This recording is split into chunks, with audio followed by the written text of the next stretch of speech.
নমস্কার সবাইকে, ঋষভের চ্যানেলে সবাইকে স্বাগত। আজকে শনিবার, ঋষভের স্কুল ছুটি পড়ে গেছে, বাবার বাড়ি যাব, তাই আলতা পরে নিয়েছি, একটু সাজুগুজু করে নিয়েছি। আর এই দিকে দেখুন, ব্যাগও কিন্তু প্যাক করে নিয়েছি। এই যে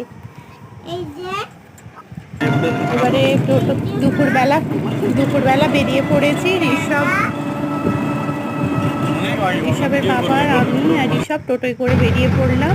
টোটো থেকে আমাদের বাড়ি থেকে উদয়নারায়ণপুর টোটো পর্যন্ত আসতে হয়।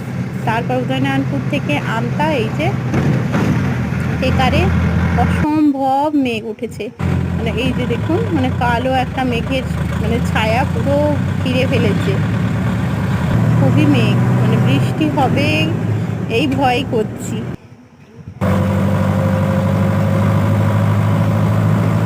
ভালোভাবে যেন বাবার বাড়ি চলে যেতে পারি, ভাগনান পর্যন্ত পৌঁছে